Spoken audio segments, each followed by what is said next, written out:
सभी भाइयों को मेरा नमस्कार और मेरे प्रयाग एजुकेशन चैनल पर सभी भाइयों का स्वागत है। जो कि रीट से संबंधित है, एस्टेट से, पीटेट से संबंधित जो साइकोलॉजी क्वेश्चन है वो इसमें डाउनलोड कर रहा हूँ मैं। और ये बहुत ही महत्वपूर्ण प्रश्न है। यदि किसी भाई को ये पसंद आए तो इस वीडियो को सब्सक्राइब करें, लाइक करें और आगे से आगे भेजें। तो इसमें मैं है 15वां चैप्टर प्रतिभाशाली, सृजनात्मक है तथा विशेष आवश्यकता वाले बालक है, वो चैप्टर डाउनलोड कर रहा हूँ।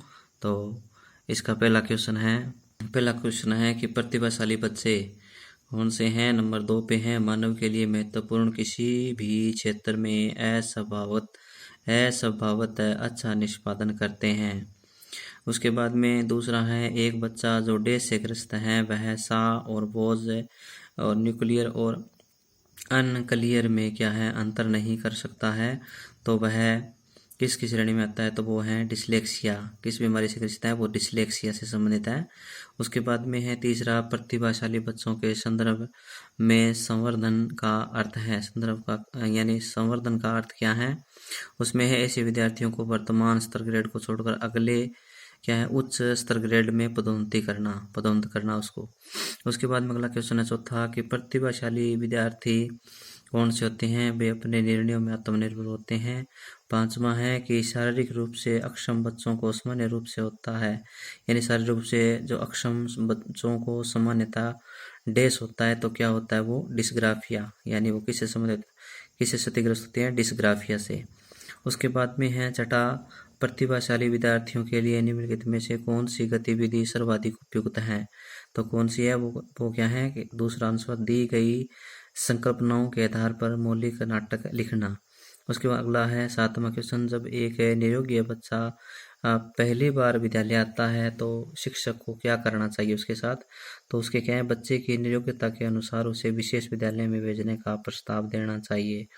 जो निरोगी बच्चा होता है तो उसे क्या है, बच्चे की निरोग्यता के अनुसार क्या है, उसे विशेष विद्यालय में भेजने का प्रस्ताव देना चाहिए। 8वां है कि साइजोइड वर्ग किस प्रकार के बालक आते हैं, तो इनमें से कोई नहीं, यानी मोटे स्वस्थ और लंबे शरीर वाले, दुबले पतले और लंबे शरीर वाले, दुबले पतले और छोटे आकार वाले, तो इसमें कोई नहीं है। तो चौथा आंसर ही है।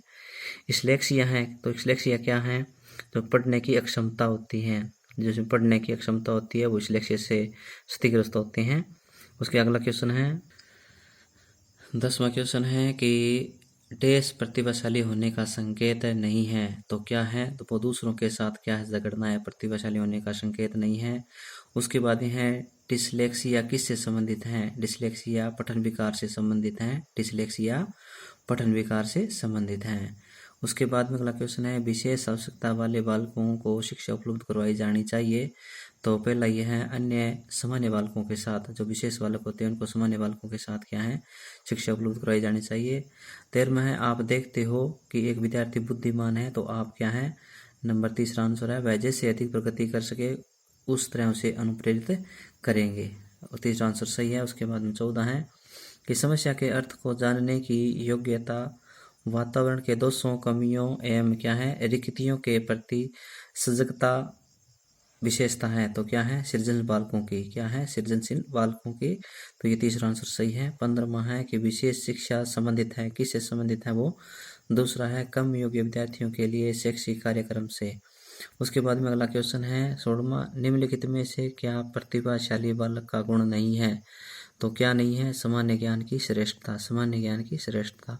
17वां है, प्रतिभाशाली बालकों की पहचान की जा सकती है। तो बुद्धि परीक्षण के द्वारा, अभिरुचि परीक्षण के द्वारा, उपलब्धि परीक्षण के द्वारा। तो ये सभी चौथा आंसर है वो सही है, सभी हैं।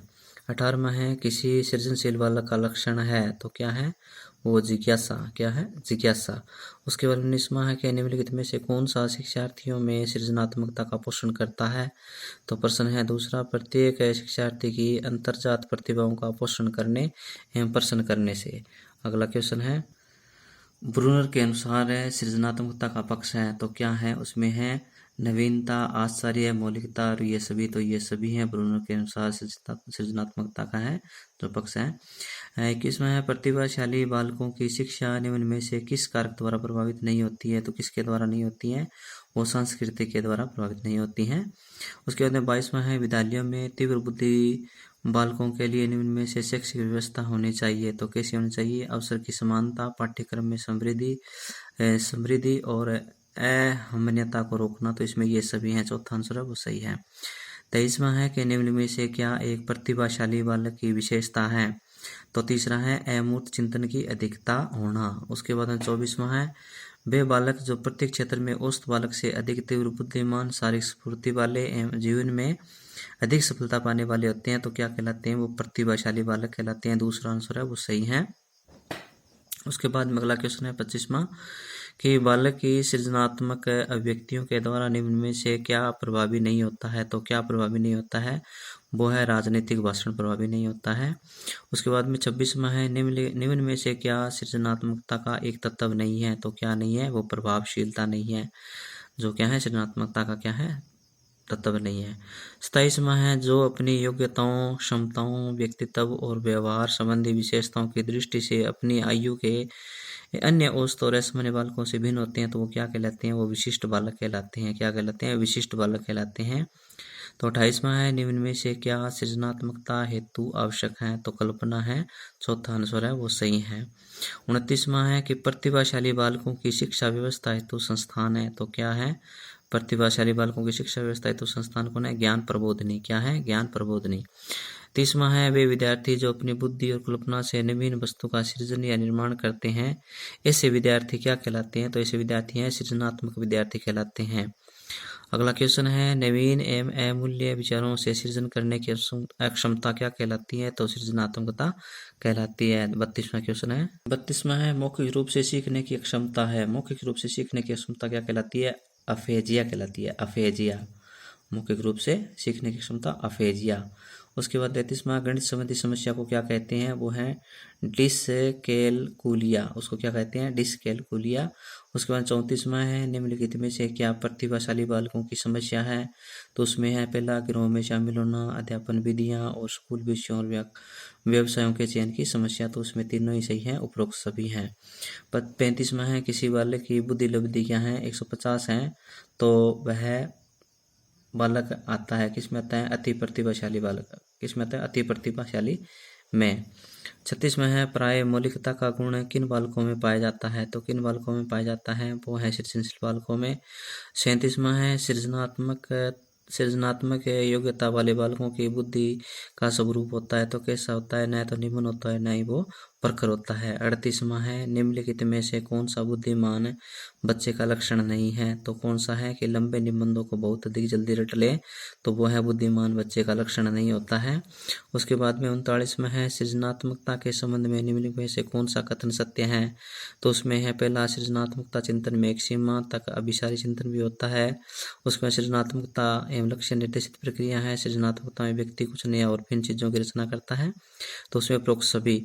उसके बाद में है बालकों की सृजनात्मकता क्षमता को पहला यह है एक विशेष प्रविधि के शिक्षण द्वारा पढ़ाया जा सकता है। 41वां है उत्सुकता परीक्षण निम्न में से किसका घटक है? तो वो है सृजनात्मकता का। किसका है? सृजनात्मकता का। 42वां क्वेश्चन है। 42वां है निम्न में से कौन है सृजनात्मकता से संबंधित है? नहीं है तो वो है मीत व्ययिता। उसके बाद में 43वां अधिगम क्षमता निम्नलिखित में से किससे प्रभावित नहीं होती है? तो अनुवांशिकता से प्रभावित नहीं होती है। और 44वां है जिन विद्यालयों में समेकित शिक्षा दी जाती है उनके शिक्षकों को किस क्षेत्र विशेष में प्रशिक्षण करना चाहिए? तो वो है विशेष आवश्यकता वाले बच्चों की पहचान और शिक्षण में। उसके बाद अगला क्वेश्चन है 45वां निम्नलिखित में से किस समूह के बच्चों को समायोजन की समस्या होती है? तो जो सागर बुद्धि के बच्चे होते हैं उनमें क्या है? समायोजन की समस्या होती है। और 46वां है प्रतिभाशाली विद्यार्थियों को क्या है? ऐसे सहयोग की आवश्यकता होती है जो सामान्यतः क्या है? विद्यालयों द्वारा उपलब्ध नहीं कराई जाती हैं। जो क्या है? यानी दूसरा है ऐसे सहयोग की आवश्यकता होती है जो सामान्यतः विद्यालयों द्वारा उपलब्ध नहीं कराए जाते हैं। उसके बाद अगला क्वेश्चन है 47वां यानी देश के कारण प्रतिभाशालिता होती है तो इसमें है दूसरा आनुवंशिक रचना और वातावरणीय अभिप्रेरणा। तो ये चौथा जो है दोनों ही सही है। तो ये क्वेश्चन थे मैंने 15वें चैप्टर के डाउनलोड किए हैं और किसी भाई को ये पसंद आए तो सब्सक्राइब करें, लाइक करें, आगे से आगे भेजें। धन्यवाद।